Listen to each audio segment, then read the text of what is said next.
clearly this is a way of, in this social media age, of getting their message out there. And you have to say, from Rupert Low's perspective, it's been pretty successful. I mean, for what is effectively a one-man band, starting from scratch, he's managed to become a reasonably prominent figure on the far right of British politics. Now, Rupert Lowe, the leader of Restore Britain, has been condemned for dismissing the 1996 Dunblane Primary School massacre as just one murder.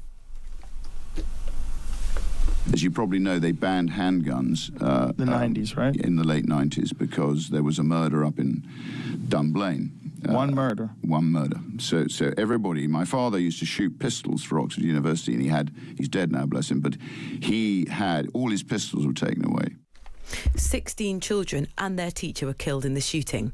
Well, he made those comments during his appearance on the Joe Rogan podcast, where he criticised the UK's gun laws. The MP for Great Yarmouth is on a media tour of the US, and his far-right politics have so far gained the support of Elon Musk. Kevin Schofield is the political editor at HuffPost UK and joins us now. Kevin, good morning. Morning, Rosie. You were a reporter, actually, in the area during the tragedy. Can you just take us back to that day and tell us what happened and how utterly devastating it was?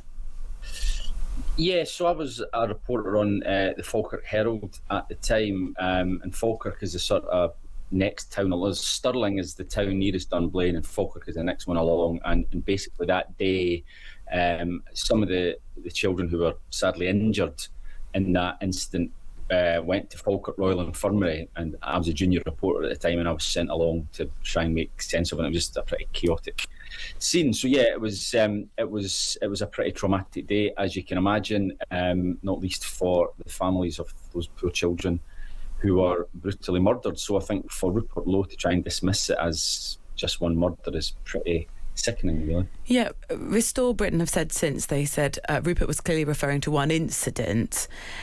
What do you think is the kind of strategy of Rupert Lowe right now? Going to the US, going on the Joe Rogan podcast, is he trying to court, well, maybe individuals who might want to fund Restore? What do you think his aim is?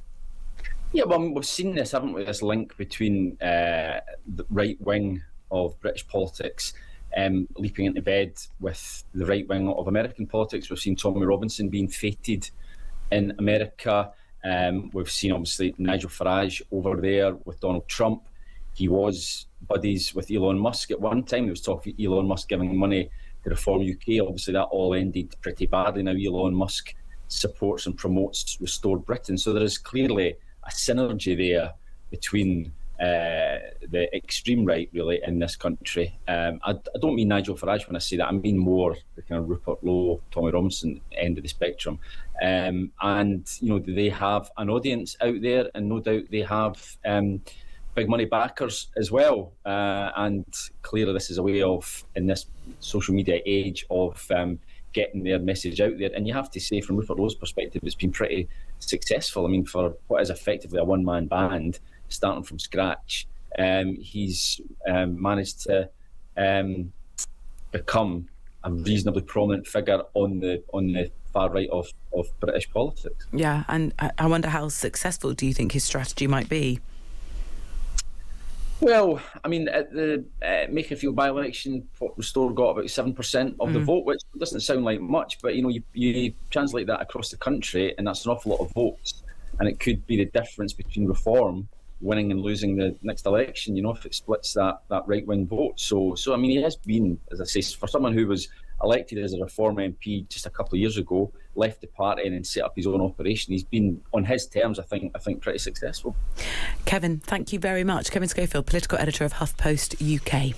I really would urge you to read Gerard Baker in the Times today on the sort of importing of Trump's tactics to the UK, and that's in a kind of Nigel Farage context that Gerard Baker considers it, but I think Kevin was kind of alluding to that sort of thing here as well. This idea of dissatisfaction and widespread mistrust in media and political institutions, which is, common, that is widespread. But what can, I suppose, the other parties in this country do to combat that? Because Gerard Baker suggests, while the playbook may be the same, this is a different field that Farage is playing on. And you heard Richard Tice do some of that a few moments ago, sort of undermining some of the institutions of this country, whether that's the National Crime Agency or indeed Sunday Times correspondents and reporters and editors. And that is his prerogative, of course. However, I would just say that the Sunday Times reporting is meticulous. The threshold for reporting these sorts of things is extremely high, and the Sunday Times, and indeed now the Times, with this follow-up reporting today on reforms finances, is clearing it with room to spare. Let's speak to Charles Franklin, director of the Marquette Law School poll.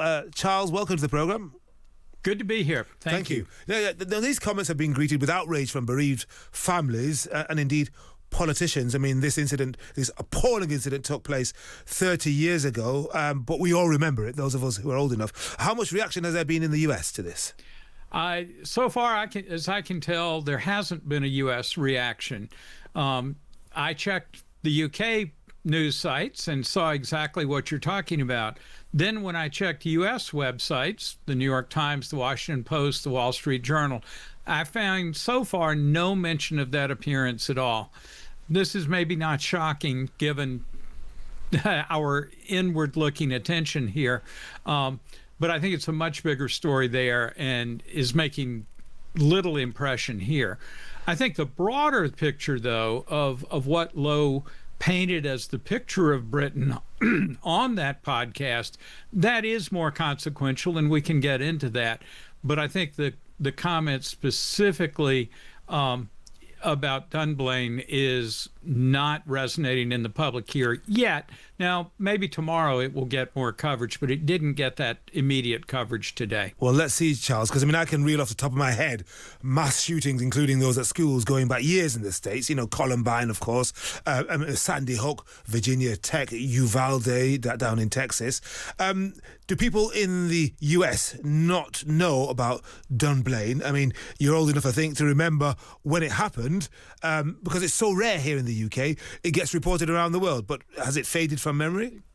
Exactly. I think it has faded from memory, and because of the tragedy in the United States of so many of these mass school shootings in the U.S., including like Dunblane, of small school children at Sandy Hook, for example, that these frankly run together in the American consciousness, and there are almost too many to count, too many to keep track of all of the names of all of the places that mass shootings have occurred here, and very much different from the UK, where you reacted to these shootings in terms of gun policy. In the United States, none of these shootings have produced lasting gun legislation to change the availability of weapons, whether it's handguns or semi-automatic rifles.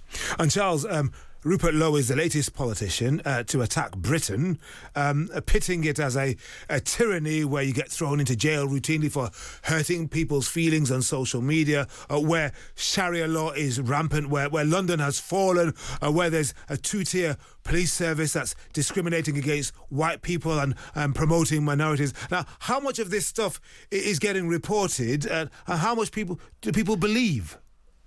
Yeah, I think some of the incidents recently, the Southport knife attack, for example, and more recently the Henry Novak killing, those things have been picked up in U.S. media and given a fair amount of attention. They were a major part of the discussion on the Joe Rogan show with Lowe in that broadcast. And broadly speaking, I think what you heard on the podcast is Lowe's criticism of immigration policy in the UK, of transnationalism in the EU.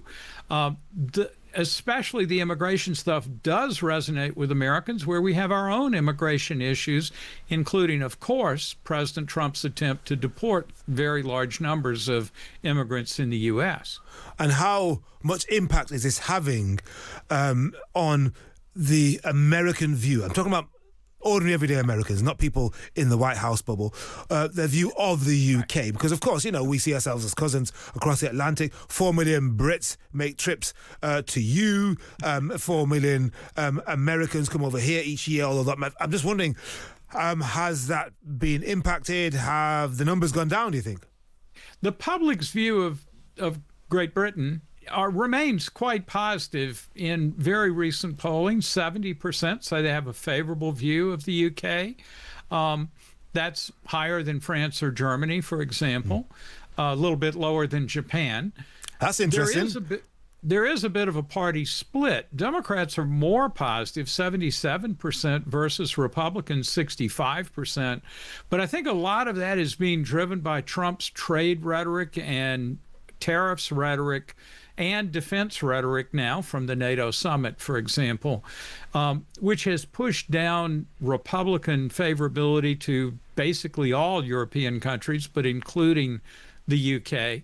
On the other hand, substantial numbers of Americans still say there's a special relationship with Britain, and that much, I think, still holds.